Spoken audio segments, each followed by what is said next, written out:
You're listening to How India's Economy Works, hosted by journalist and author Puja Mehra.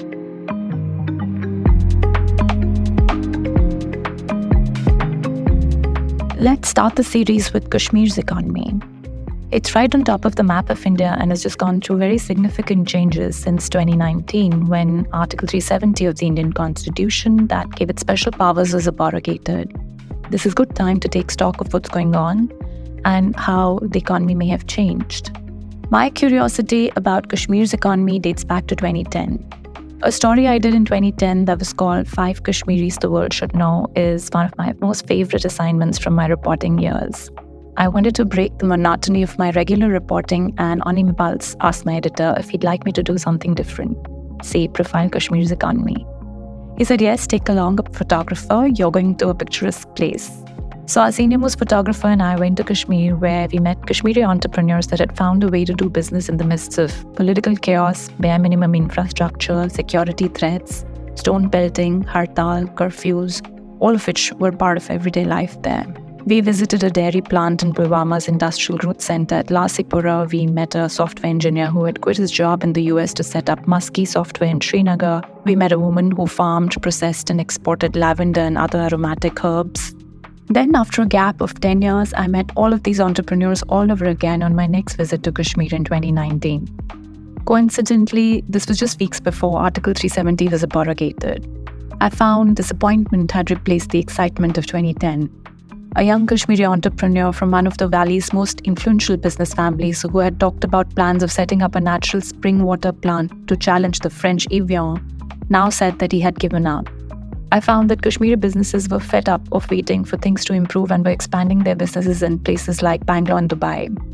After the abrogation a few weeks later, former Finance Minister of Jammu and Kashmir, Dr. Haseeb Drabu, had told me that the only people who are doing jihad in Kashmir are the entrepreneurs and businessmen. He said that they have to fight for the most basic things. The biggest challenge of doing business, he said, is the lack of a peaceful environment, and that makes every business unviable there. Dr. Drabu is a professional economist who used to be a senior editor in Business Standard. He worked with the 10th Finance Commission and in the ADB, the Asian Development Bank. And he very graciously agreed to come on this podcast and discuss Kashmir's economy right from before independence and partition to 3 years after abrogation now. Let me just say that this chat will probably challenge every impression you've had about Kashmir's economy so far. Dr. Drabu, thank you so much for taking out time for this podcast.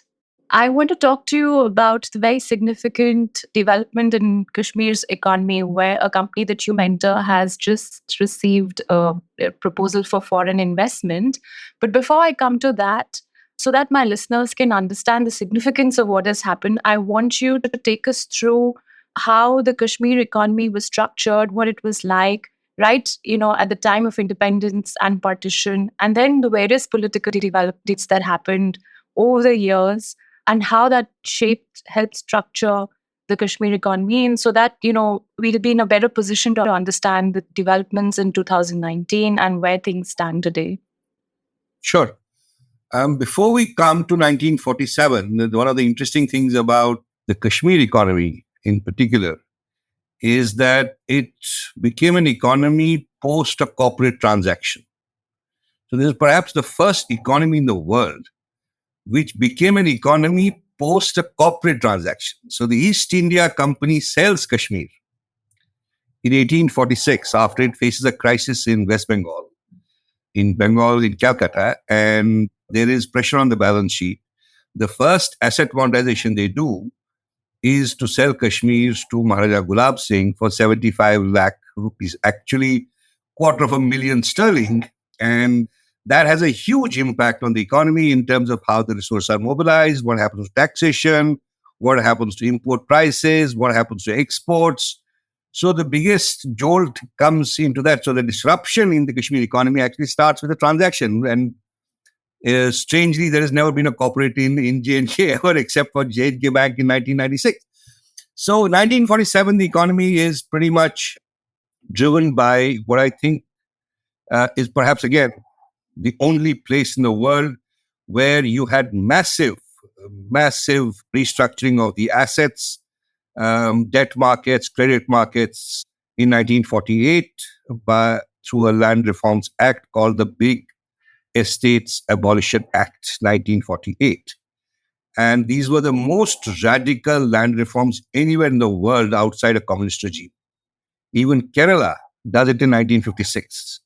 J&K does it in 1948. But like much else, it's never recognized.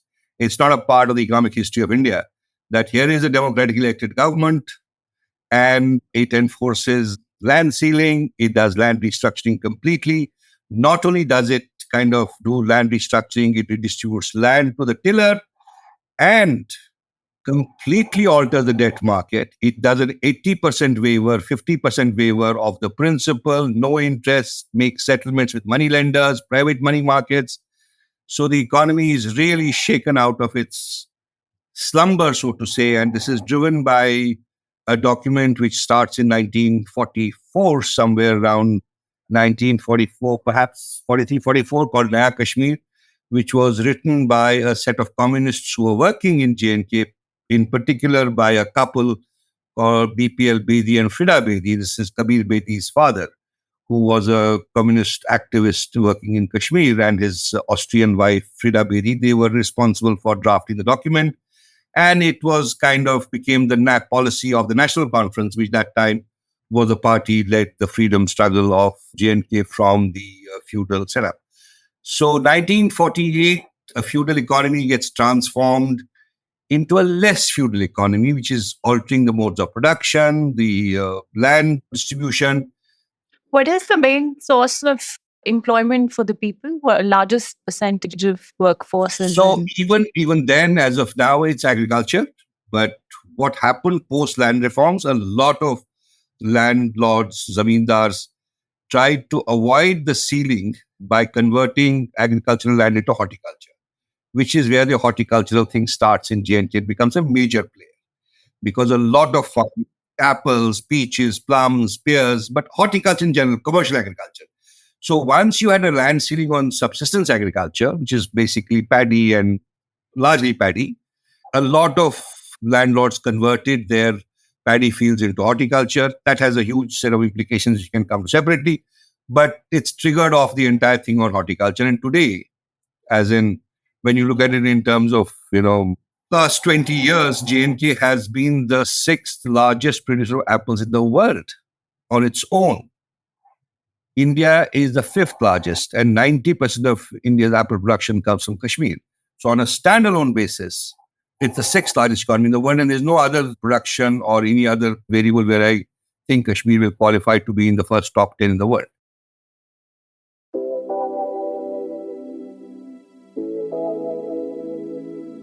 Prior to that, in 1948, there was a huge craft segment, the artisanal economy of J&K, which was really into handicrafts, and it has a history of handicrafts which is largely drawn from Central Asia because that's where most of the activities used to, the silk route. Pashmina and carpets is what you're talking about?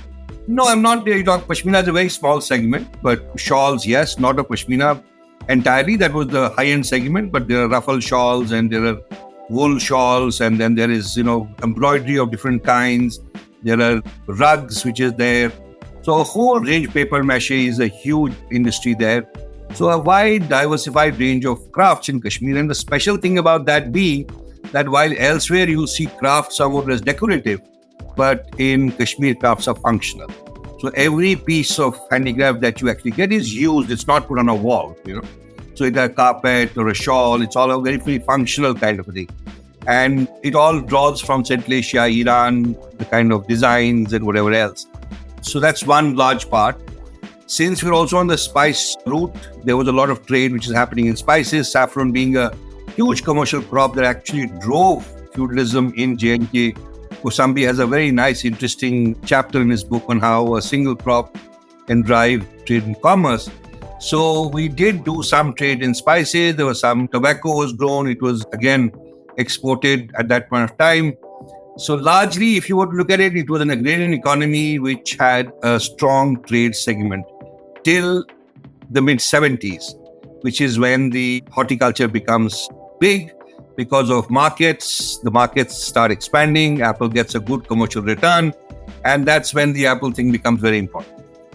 So then it becomes, and by mid-70s, you begin to see that J&K doesn't have a poverty issue because of land reforms. It's a very egalitarian. And the economy gets structured largely in terms of an export-oriented economy. So you have apples that are exported, you have crafts that are exported, you have tourism, which is kind of coming from outside, and it's an import-dependent economy. So it's export-oriented, import-dependent economy, which gives it a very, very different nature of policy making required. Plus, of course, one shouldn't forget that in the initial stage of 50s, then somewhere around the mid-60s, there was public investment, autonomous public investment, which also drove some infrastructure, be it in terms of roads, but the size and scale of that was not very large. Instead, what grew large from government side, from public expenditure side, was government jobs. So you had 4.5 million people working in government on a total base of about 1.30 crore. So this is perhaps as big as what Bihar would have or what UP would have in terms of it. So a huge amount of government employment, which created a certain structural dissonance in the economy. That was the political requirement, would you say?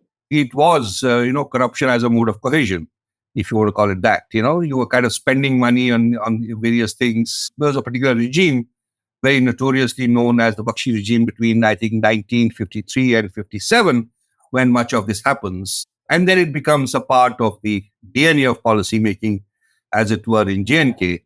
But what is also interesting to see is that if you map the growth of J&K economy in terms of incomes and whatever, it never really follows the national pattern. So when the national economy is doing a dip, JK still does very well. And when the national economy is doing very well, JK still maintains the quote-unquote Raj Krishna's Hindu rate of growth of about 3.5-4%. So, it never aligns. It's not asymmetric with the national growth, largely because of the structure of the economy. So that's where it led that the boom really comes in 1970s, with apples becoming significant part in getting a market price, which was very different. Plus the export markets for crafts opening up, Europe opening up big time, getting lots of stuff. So that was the boom period, the mid-70s.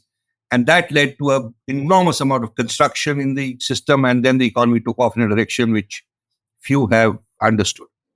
And Government of India's policy in those years of heavy public investments, large PSUs, does that play a role in Kashmir's economy, or Kashmir remains isolated from that?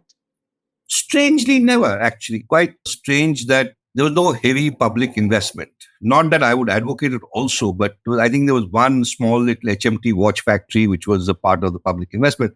But one didn't see huge PSUs, one didn't see a large amount of public investment. As I said, we saw a lot of public expenditure, not public investment. I mean, one way would be, which I would tend to subscribe, is that there is no need to get into big, large public or private corporate investments in J&K. The economy should be, but we can say this now that we are in a different regime of ESG and sustainability and growth, you perhaps could think that's a good thing that happened, that there was not much of public investment, because the economy still can be resurrected through a different set of means, like both whether it's crafts or whether it is horticulture, both are ESG compliant. Sustainability is the big thing there. So you could consider redesign the JK economy as India's potentially biggest ESG economy among the states, because no other state has this kind of a structure which actually naturally aids ESG.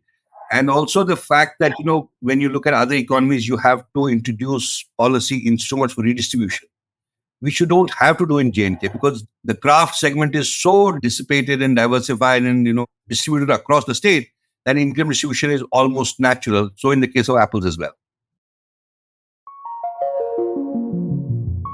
So 1991, the Indian economy undergoes a big change the years that follow. Did that have any influence in Kashmir? And am I jumping too soon to 1991? Is there something that we need to talk about? No, you're right. I mean, the big landmark was 1991 for the rest of the country when you liberalized. But the tragedy is that that's when militancy was at its peak in J&K.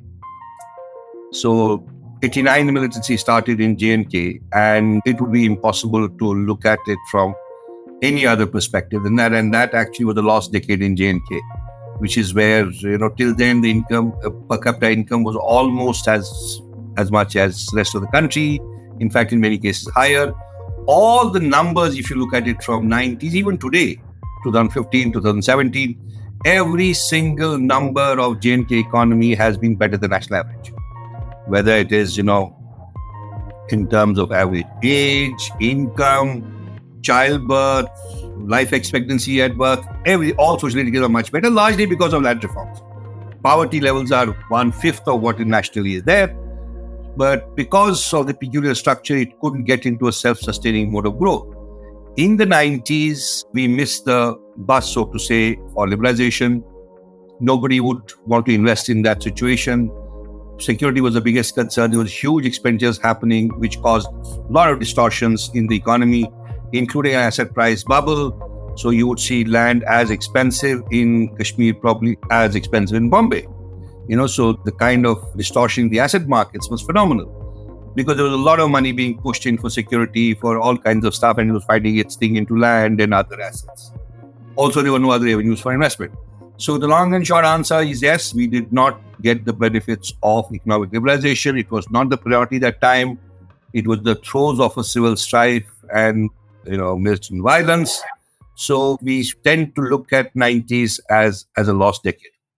I remember I had come to Kashmir in 2009 and I had met a few entrepreneurs there and written about them.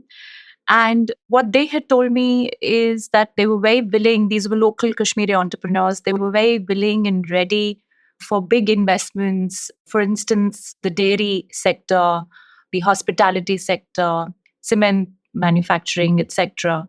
And they were being encouraged by the government of India to create an atmosphere of corporate investments-led economic change in Kashmir. But 10 years later, in April 2019, I visited the same set of Kashmiri entrepreneurs again. And they said that in the 10 years, all those plants that they had, some of them had set up those factories in Bangalore or moved those business plans to Dubai. And they were yet again being encouraged to relook at their investment plans. But I didn't see the kind of excitement that I had in 2009. So 2009, I was working with the government of J&K. I had a dual role. I was economic advisor to the government of J&K and chairman of the J&K Bank. So we did some interesting work in 2008, 2009. From the bank side, we funded a lot of local entrepreneurs who today are doing very well in the state. Primarily, hospitality was a big area. Something like Hyber Hotel is something we funded that time. Young entrepreneurs. So I was betting on the young. So I had these 7 young kids who had just come out because there was this upward social mobility. People had moved from being contractors to large projects, send their kids abroad. They'd come back with degrees from good colleges, good universities, and we're trying to kind of move up the business thing as well. So somebody's father was a contractor on the Salal project, became an independent power producer. It was a delightful experience to kind of see that transition happen. All young people, they're doing very well right now. They've diversified, they've gone into it, but purely local. Where the disappointment came, and since I had worked outside of J&K for many, many years, I personally met all the big corporates, took delegations. There was absolutely no response. There was no appetite for investments even then, and even I can say that even now. In fact, even for what used to be amazing was J&K Bank was a listed stock, and we had 47% foreign investors. We didn't have domestic mutual funds. So there was this unstated kind of a mental block against doing, and that's in every sphere that I look at it. For instance, even into the research, when I was talking to you earlier about the kind of fabulous land reform that took place, no Indian academic has done substantial work on it. When you have tomes and tomes and tomes of stuff written on Kerala and West Bengal, but nobody has acknowledged the kind of significance of land reforms in India at that phase, or Panchayati Raj for that matter. We started in 1930s. Some of the entrepreneurs that I'd met in 2009 told me that, they were facing a lot of problem finding the right local Kashmiri youth trained to do the jobs that required to be done. For instance, they said the Kashmir University has a course in finance MBA, which is not other than J&K Bank, which is not a great source of employment for the Kashmir economy, but they do not have a course in horticulture, for instance, which is probably more relevant for Kashmir's economy. Absolutely right. This was something that I used to shout from rooftops, that why am I not having an MBA in horticulture, and why don't I have MBA courses in craft management? In fact, as J&K Bank, we funded courses and chairs in the thing saying, no, we'll fund a professor in horticulture management. Then that's precisely the kind of activity that should have happened, because, if you have a vibrant horticultural sector, if you have a vibrant tourism sector, if you have a vibrant craft sector, then let's look at building skill sets within those enterprises rather than doing MBA in IT and finance, which really wasn't something that was there.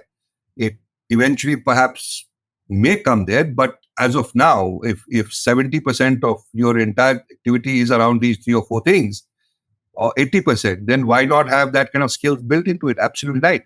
But that's aside the other problem. What I'm also saying is that for some reason, Indian capital corporates never reached out to J&K. I mean, I can't think of. But you also, if you broaden it and look at J&K economy as such, we had policies, industrial policy, which gave land for 99 years lease. And Jammu did develop a couple of industrial estates where you had corporates like Videocon and others who had come in to do assembly and avail of some of the taxation benefits. Post GST also, we still have a 9%, the SGST is refunded by the state. And so is 42% of the CGST. So there are things, but as always, the infrastructure has been so poor that it's impossible to function a good industrial unit because power still is an issue. Electricity still is a huge issue. Connectivity is a huge issue. So it will be difficult to drive industrialization through tax incentives. And popular impression is that there wasn't permission for corporates from outside the state to buy land or operate. I remember you told me sometime back that none of those restrictions Absolutely. were. 1929, the Maharaja issues an order which allows clause 3 of that is very clear that any corporate doing any development activity, land, I mean, forget 1929. Even in 1970s, 1980s, 1990s, 2000, you had industrial policy which gave land on lease for 99 years. So where was the issue? How did Janab Textile Mill set up its shop in 1964? Still one of the largest employers in J&K. How did Oberoi chain of hotels come to J&K? I mean, if there was a restriction on land, how were these guys doing it?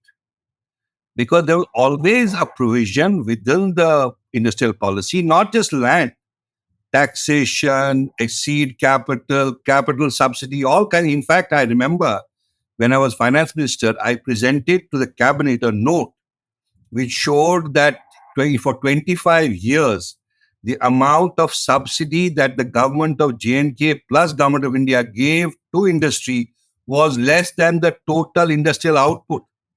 Quite apart from being an accounting anomaly, it's also ridiculous to say that I spent 100 crores in trying to get investment and all I got 80 crores, You said less, but I think you told me earlier too that the amount of subsidy was more than the output. Yeah, that's what I'm saying. 100 crores of subsidy, 80 crores was the output. So, I mean, I might have done a DBT and been done with it, right? Why was I kind of spending this kind of money? So that also reflects the kind of anomaly. I mean, cement plants, yes, because we have a buoyant cement industry in J&K. Largely, it is resource-based. So there is raw material available and limestone, high-quality limestone is available. But the consequences of that on the ecology and economy of J&K have been quite damaging. So ideally, one would want a reset, which is more in line with today's thinking globally than what it was in 70s and maybe the 50s. The political leaders, both in the state and at the center, and the promise of the economy of Kashmir was not enough to change corporate mindsets in the rest of India to invest in Kashmir, is what you're saying. I have personal experience on this. I've taken all the industry leaders to J&K from the IT space, from other areas. There was very little interest in, perhaps the scale was too small for the big guys, I don't know. But also there was this whole issue that, it's a part of Kashmir, India, but not a part of India. So somewhere there was that whole issue of the disputed, quote unquote, disputed tag on J&K till such time. Perhaps that was one reason why, but I have never been able to understand the reluctance of corporate India to invest in J&K.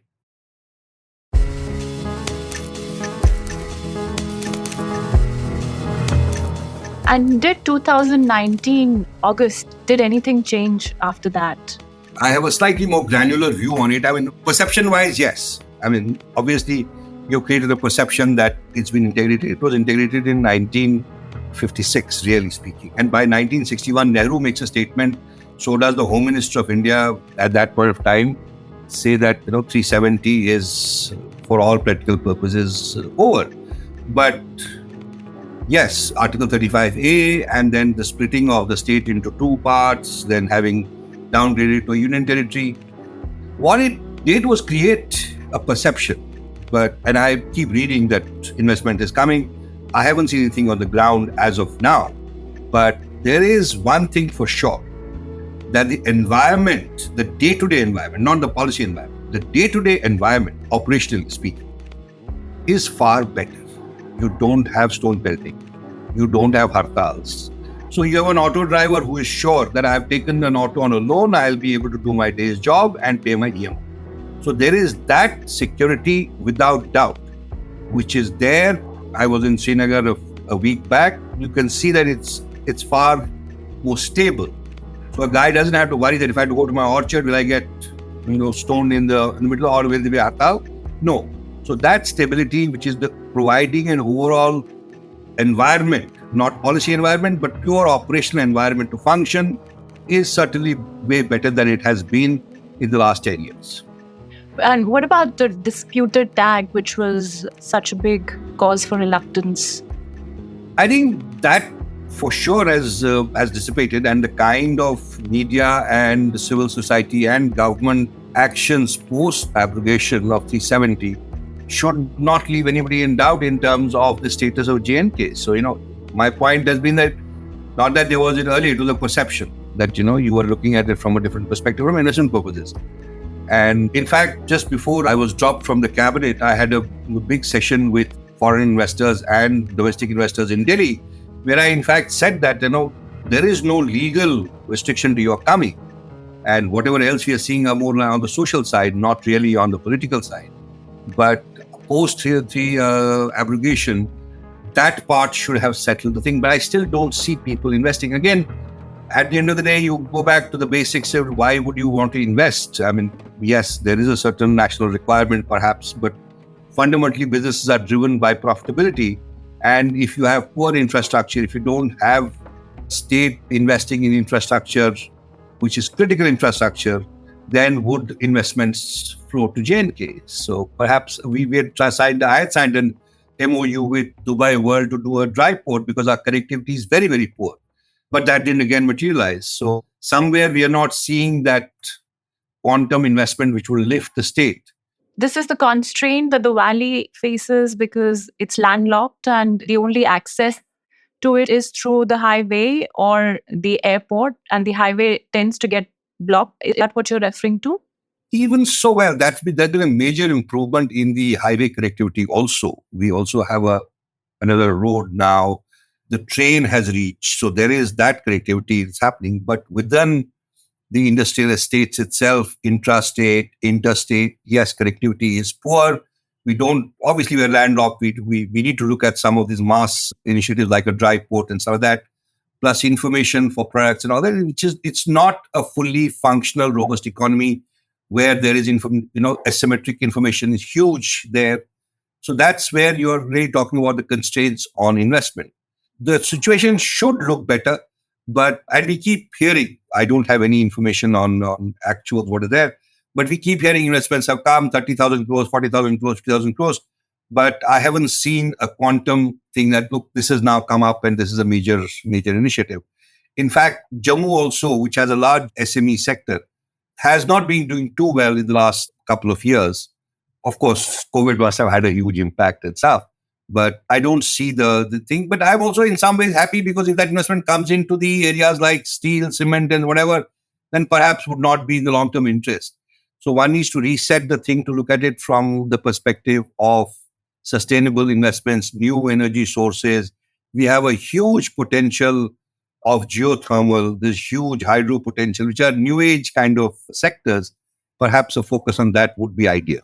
Spring water and tourism, of course. Oh, yes, of course. I mean, a whole lot of stuff. Food, I mean, the kind of food that you can perhaps, if a master chef can transform Australia's tourism business, I'm sure something similar would be very transformative in J&K. But what I find most remarkable, and I've not been able to, kind of get my head around it, is visually speaking, the number of shops that Kashmir has per capita must be the highest in the world. For every 2 feet, you have a shop. So, that whole tertiary trade is just booming, and I can't figure out how that has happened. So, many years back, I had written a piece called The Economy of Kashmir is about Makan, because everybody constructs houses, huge ones, Dukan, and Wazwan. These are the three things that Wazwan, of course, the feast. So I said this economy is driven by these three things. So you have huge construction, which has big spin-offs in terms of, employment generation, labor, material intensity is very high. So you get multiplier incomes. The problem is that since most of it is imported, the multiplier gets active outside of J&K and not within the J&K. And that is quite tragic, because if you're able to capture the missing multiplier, as it were, like, Kashmiris are known to consume mutton. The entire thing comes from Rajasthan. Chicken comes from Punjab. So the multiplier effects benefit those states rather than in this case. But again, I saw a lot of problem. That one of the reasons why we did that was to, sign off on GST, because that time we had the right, we had our own constitution. We could have very easily done it under our own act. But because we are a consuming state, GST tends to benefit that. So the resources are much better now. It is not like the earlier regime where production states would benefit. So you find that we are getting a lot of tax incomes, which would probably strengthen our own resource base. And we also need to realign that. I remember when I first went in, we were taxing exports, Apple exports. And it was like quite bizarre. Why are you taxing the most? So we withdrew that tax. We bought in we abolished the octroi on apples and stuff. So that also led to a certain generation of income within the state.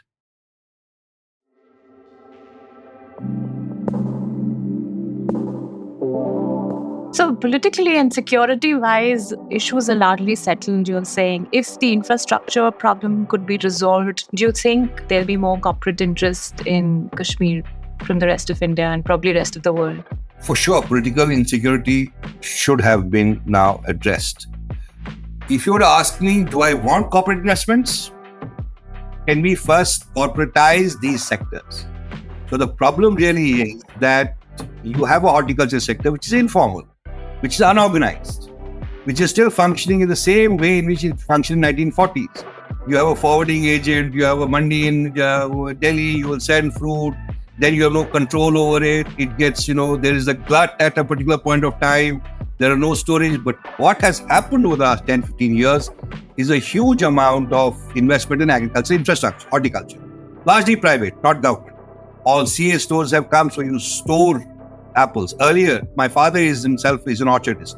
All his life, he used to send his apples to Delhi in a store. Now, there was issues of cost and all that on it. You had no control over it. But now that there are those storages which have come, CA stores in J&K, you can store in J&K, so the multiplier also gets addressed there.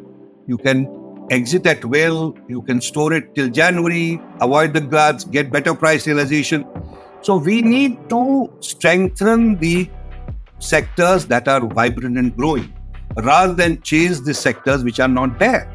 So if you were to look at horticulture, you can start doing risk mitigation by doing futures and options in the markets. You can do information technology based, addresses on that, on disease patterns, on management of pesticides, fertilizer, water conservation, and also corporatize the entire formation of an orchard. Now, all orchards in J&K, to my mind, now are anywhere above 80 years old.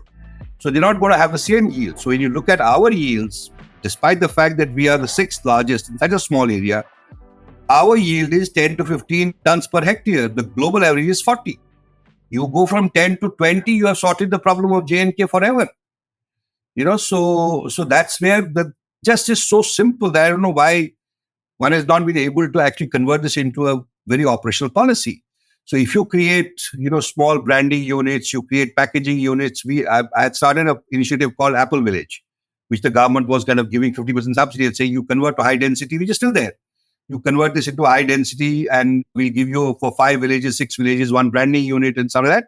So it becomes more like a gentleman farmer. So you go, you can have an MBA in horticulture who runs your farm and stuff like that. So you will then see once that is there, then corporate interests will come in, so that Because you will see an established firm, you look at a balance sheet, you look at what is my EBITDA, what is my PAT, you look at the normal kind of stuff that happens in any enterprise. And then you can look at investors and say, look, this is my thing.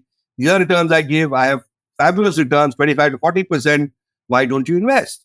Now, we are doing it the other way around. I mean, but that's not how it ought to be. So that's the broad thrust of what I've been saying for a few years. For our end, I want you to tell us about this company you're mentoring and its found foreign investors, and probably how it encourages the rest of young investors in Kashmir. Yeah, as I said, during the phase of when I was in the bank, we had put together a bunch of 7 young kids who've done. One was in hospitality, one was in power, one was in horticulture, one was in spices. So we had this bunch of youngsters. That's the investment that really has happened over the last 10, 15 years and has fructified.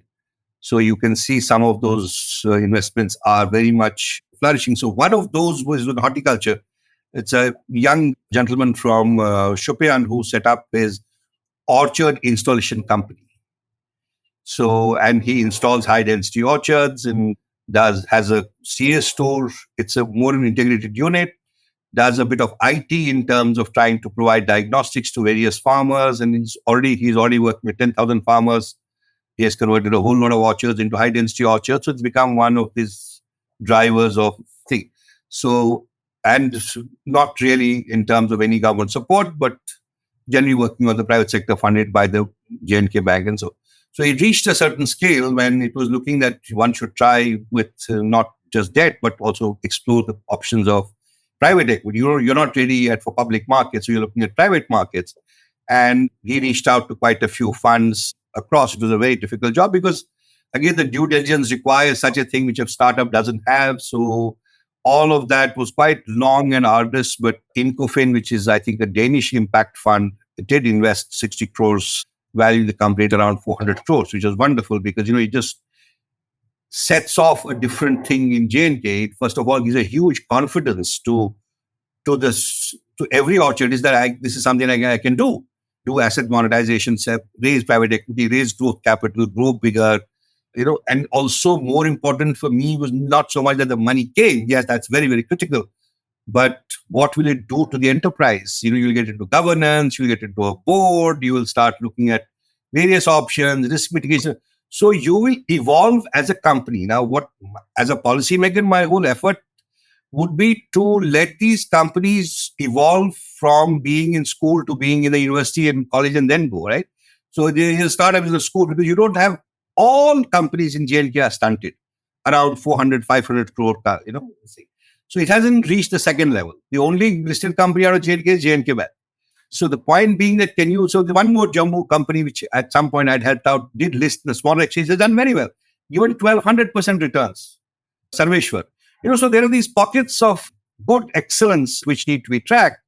And since they're not in public markets, private equity. So I think you will now see there have been some small private equity investments in logistics space in Kashmir. I see some 10, 12 crores, but this was a large ticket and into horticulture. So a fabulous development which should open up this whole area and perhaps bypass some of this whole fetish that we have with corporates. If you see these funds and there are now a whole lot of private equity players who are investing so much in the rest of the country, can invest in these businesses, that perhaps is the route to follow. And then subsequently, they will handhold them to the next level where perhaps the exit option could be a listing in 5 years from now, 7 years from now. Who knows?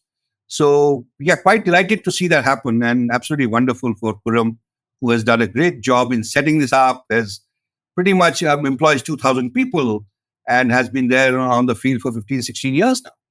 Thank you. Thank you so much. Wishing all the Kashmiri entrepreneurs and the Kashmir economy all the best. Thanks, Puja. Wonderful speaking to you. Thank you.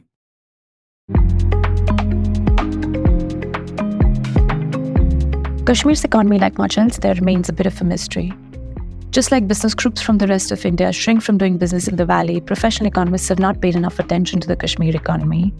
Someone should study it so that we don't fall back on oversimplified explanations like money inflows from across the border, which may well be true, but can it fully explain Kashmir's prosperity relative to the rest of the country? Perhaps the land reforms, as Dr. Drabu said, ought to be studied for their impact on inequality. Before I sign off, let me add that not all episodes of this series will be on states or cities. Also, that if you're curious about the political context post-1947 that Dr. Drabu refers to many times in this conversation, let me recommend a book that I happen to be reading and which I suppose helped me keep pace with what he was saying, especially about many of the political personalities he mentioned. This book is called Sheikh Abdullah, The Caged Lion of Kashmir. Its author is Chitralekha Zutshi, a professor of history that has written many books on Kashmir.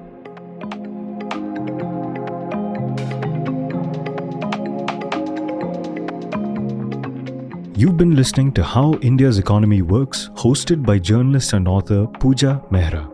Do stay connected with more of our coverage at The Core. You can check out our website or sign up to our newsletter at www.thecore.in. That is www.thecore.in. Do also track us on LinkedIn, where we usually post synopses or extracts of our top stories and interviews. We would love your feedback, so do write to us at feedback@thecore.in. Thank you for listening.